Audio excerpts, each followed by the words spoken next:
कहानी की शुरुआत हमारी मेन कैरेक्टर अस्का को दिखाने से होती है, जो तेजी से स्कूल की तरफ भाग रही होती है क्योंकि वो लेट हो चुकी होती है।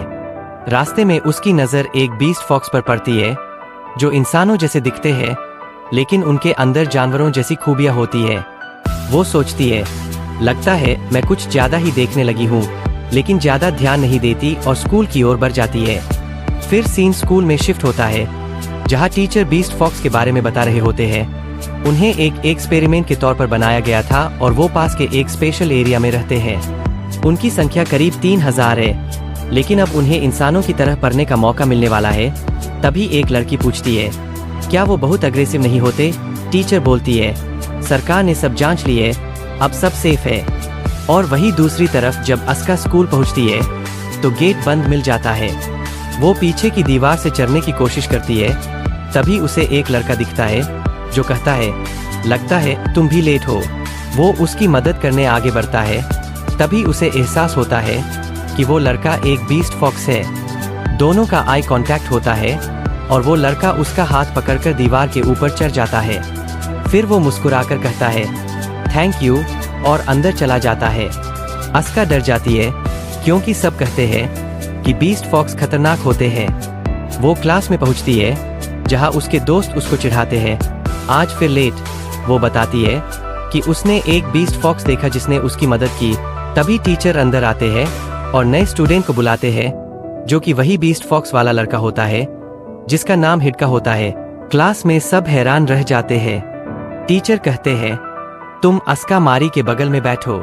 तो ये सुनकर हिडका अपनी सीट पर बैठ जाता है और अस्का थोड़ी नर्वस महसूस करती है। थोड़ी देर बाद कुछ स्टूडेंट्स हिडका की फोटो लेने लगते हैं।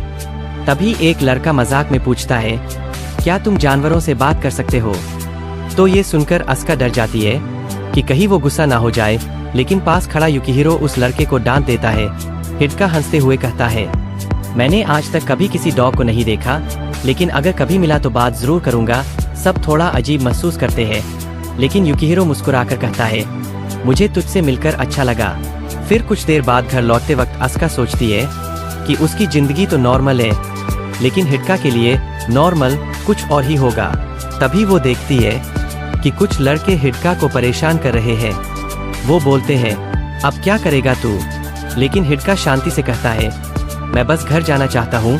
फिर भी वो उसे जाने नहीं देते और मजाक उड़ाते हैं। तभी अस्का वहां पहुंचती है और गड़बड़ में हिडका फिसलकर पानी में गिर जाता है। अस्का बिना सोचे पानी में कूद जाती है क्योंकि उसे लगता है कि बीस्ट फॉक्स को तैरना नहीं आता। वो उसे बाहर निकालती है। हिडका बोलता है, तुम ऐसा क्यों कर रही थी? अस्का जवाब देती है, मैं बस मदद करना चाहती थी। ये सुनकर हिडका की पूंछ हिलने लगती है और वो झट से उसे कंट्रोल करता है। वो बोलता है, जिंदगी में पहली बार किसी ह्यूमन ने मुझे धन्यवाद कहा है। फिर धीरे से कहता है, लोग हमें अग्रेसिव या पागल समझते हैं, लेकिन हम भी बस एक्सेप्ट होना चाहते हैं। तभी उसे छींक आने लगती है। अस्का उसे अपने घर ले जाती है ताकि उसे सर्दी ना हो। तो वही अस्का की मॉम हिडका को देखकर हैरान हो जाती है। हिडका कहता है, मैं अपने घर चला जाता हूँ, लेकिन अस्का जिद करती है कि वो रुके। अस्का की मॉम कहती है, वो नदी बहुत गंदी थी, जल्दी फ्रेश हो जाओ। इसी दौरान हिडका घर के डॉग के साथ खेलने लगता है और डॉग को वो बहुत पसंद आता है। ये देखकर अस्का छिपकर मुस्कुराती है और सोचती है, वो सच में बहुत अच्छा इंसान है। इसके बाद हिडका कपड़े बदलने जाता है। तभी अस्का उसके पास आती है और बोलती है, मैं सोच रही थी कि तुम्हारे कपड़े धो दूं। हिडका अपनी शर्ट उतारता है और अस्का शर्म से लाल होकर वहां से भाग जाती है। हिडका बोलता है, शर्माने की जरूरत नहीं है, तुम यहाँ आ सकती हो। अस्का कपड़े धोने लगती है, लेकिन बार बार हिडका की तरफ देखती रहती है और सोचती है, इसका बॉडी तो सच में कमाल की लग रही है। ओह, मैं क्या सोच रही हूँ। वो डिटर्जेंट उठाने की कोशिश करती है, लेकिन हाथ नहीं पहुँच पाता। हिडका उसे उठा देता है और गलती से दोनों की नाक टकरा जाती है। दोनों शर्म से पीछे हट जाते हैं। अस्का भागकर बाहर चली जाती है और बाहर आकर अपनी नाक को छूती है। वहीं नहाते वक्त हिडका भी अपनी नाक को छूता है और सोचता है, अस्का सच में बहुत अच्छी लड़की है। दोनों का दिल तेजी से धड़क रहा होता है। फिर कुछ देर बाद हमें हिडका अपने इलाके में दिखाया जाता है, जहां बाकी बीस्ट फॉक्स उससे सवाल पूछ रहे होते हैं, ह्यूमन कैसे होते हैं, क्या उन्होंने तुम्हें बुली किया? वो लोग तुम्हारे साथ कैसे पेश आए? हिडका इन सवालों से परेशान हो जाता है। सच कहें तो उनका इलाका भी काफी अलग था। हर जगह सिक्योरिटी गार्ड्स और दीवारें थीं। इसके बाद स्पोर्ट्स क्लास में हिडका को दिखाया जाता है। वो सच में बहुत अच्छा खिलाड़ी था और सब उसकी स्किल देखकर हैरान थे। बास्केटबॉल टीम के प्लेयर्स खुश थे कि वो उनके साथ है। अस्का सोचती है उसे देखना अच्छा लगता है। वो उसके एब्स की तरफ देखती है और शर्म से लाल हो जाती है। उसकी फ्रेंड बोलती है, मुझे लगता है तुम उस 20% को देख रही थी। अस्का शर्माते हुए बोलती है, नहीं, ऐसा कुछ नहीं है। मैं उसकी तरफ नहीं देख रही थी। उधर कुछ स्टूडेंट्स बातें कर रहे होते हैं। ये तो अनफेयर है। उनकी टीम में एक जानवर है। हम उनसे कैसे मुकाबला करेंगे? वो लोग हिडका का मजाक उड़ाते हैं। इसके बाद बॉल रखने की बारी अस्का की आती है। उसकी मदद के लिए हिडका आगे आता है। अस्का उसकी गेम की तारीफ करती है और हिडका बताता है कि वो स्पोर्ट्स में हमेशा अच्छा रहा है। अस्का सोचती है, तो कितना क्यूट लगता है, मुझे उससे और बात करनी चाहिए। तभी अचानक कुछ चीजें अस्का के ऊपर गिरने लगती है, जो कि कुछ स्टूडेंट्स ने जानबूझकर ट्रैप लगाया होता है ताकि हिडका को फंसाया जा सके। लेकिन कुछ देर बाद हम देखते हैं कि हिडका ने अस्का को बचा लिया था। वो पूछता है, तुम ठीक तो हो ना? अस्का कहती है, हाँ, मैं ठीक हूँ। लेकिन हिडका के हाथ में चोट लग जाती है। अस्का तुरंत उसके हाथ पर पट्टी बांधती है ताकि इन्फेक्शन ना हो। वो कहती है, हमें बाहर जाकर डॉक्टर को दिखाना चाहिए।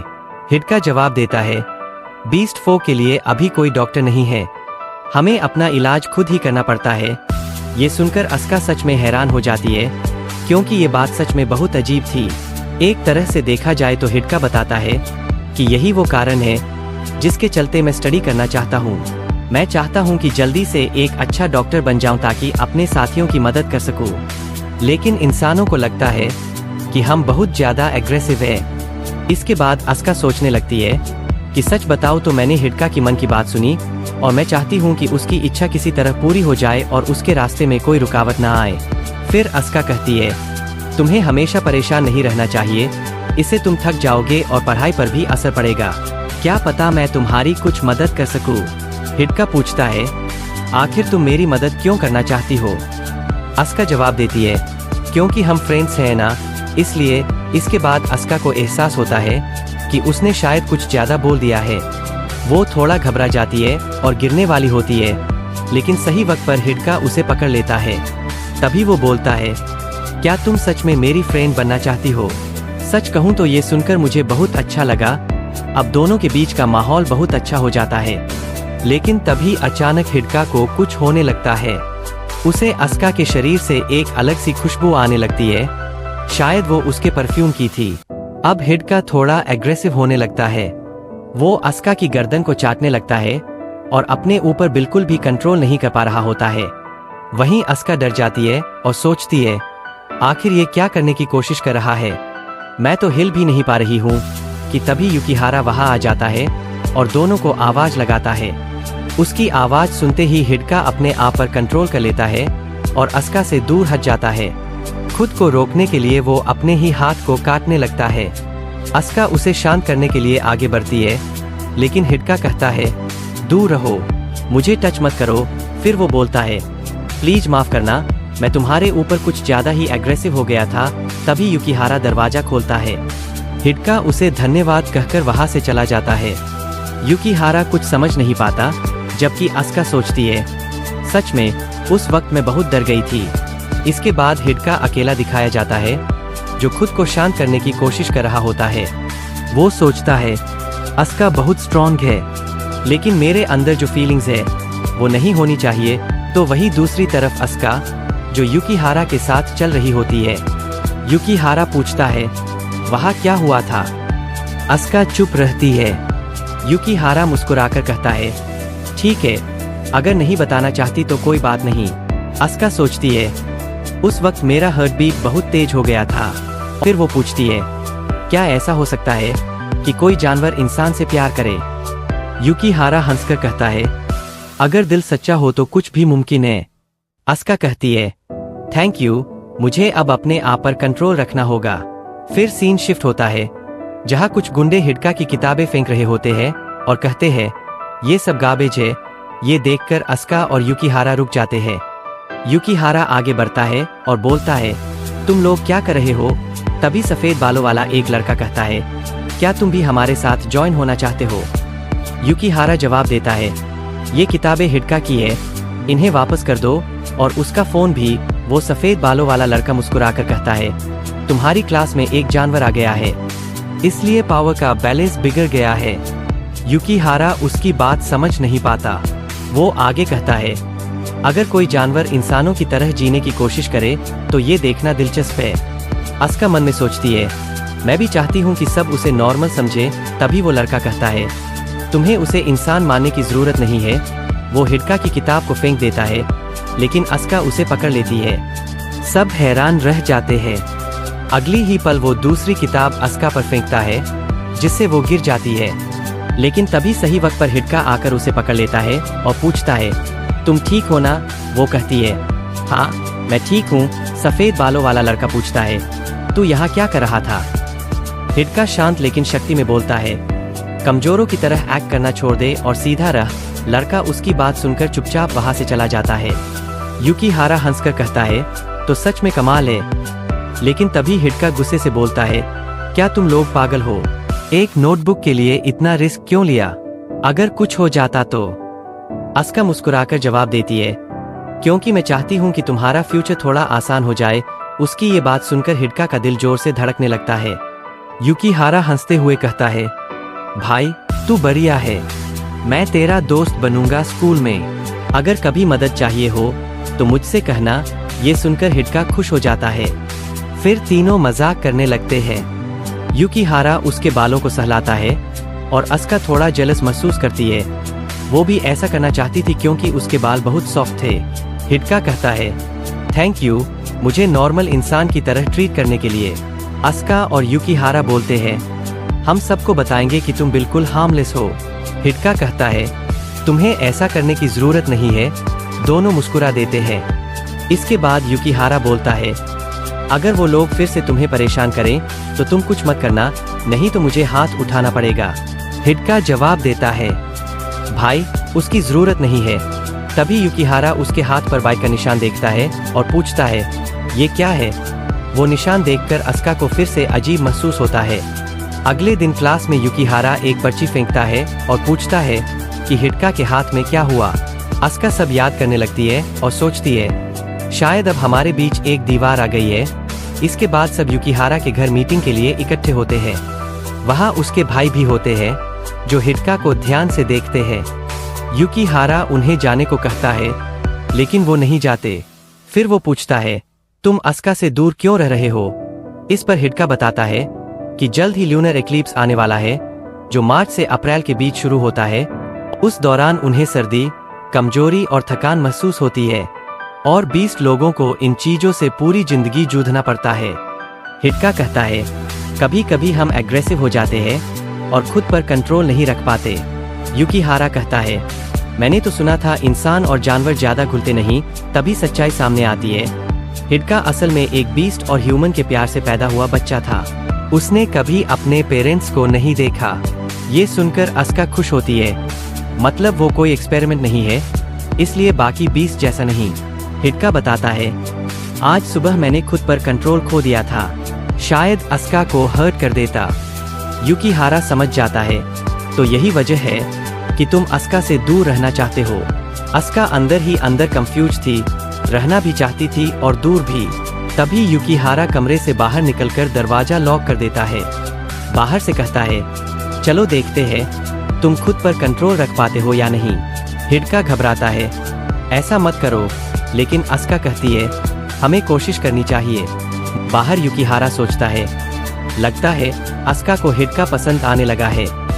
अंदर हिडका कहता है तुम्हारी खुशबू बहुत स्ट्रॉन्ग है, मुझे डर है मैं कुछ गलत ना कर दूं। लेकिन अस्का कहती है मैं गिव अप नहीं करूंगी। ये सुनकर हिडका शर्माता है। बाहर से युकिहारा पूछता है सब ठीक है ना? हिडका बोलता है हाँ मैं अब थोड़ा कंट्रोल करना सीख गया हूँ। फिर वो मुस्कुराते हुए कहता है क्या हम दोस्त बन सकते हैं? अस्का हाँ में सिर हिलाती है। दोनों खुश होते हैं। और साथ वक्त बिताने लगते हैं। अब युकिहारा समझ जाता है कि वो कबाब में हड्डी है, तो वो अपने भाइयों के साथ बाहर चला जाता है। अंदर हिडका उसके बालों को छूता है। तुम इतनी प्यारी हो कि खुद को शांत नहीं रख पा रहा। अस्का शर्माकर कहती है, क्या मैं भी तुम्हें टच कर सकती हूँ? वो उसके बालों को छूती है। तुम बहुत सॉफ्ट लग रहे हो। हिडका कहता है, ऐसे मत करो, मुझे अजीब लग रहा है। दोनों थोड़ा पीछे हटते हैं। फिर अस्का कहती है, क्या मैं फिर से टच कर सकती हूँ? और हिडका इजाजत दे देता है। बाहर युकिहारा सोचता है, अंदर इतनी चुप्पी क्यों है?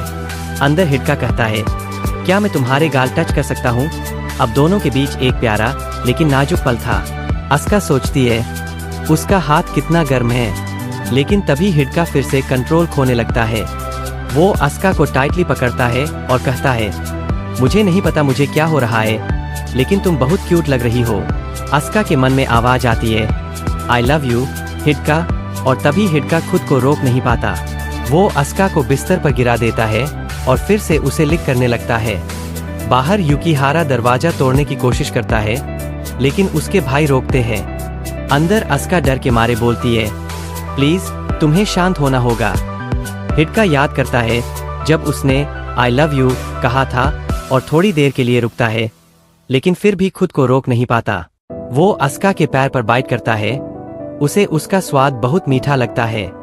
वो सोचता है, मैं उसे हर्ट नहीं करना चाहता, पर शरीर सुन नहीं रहा था।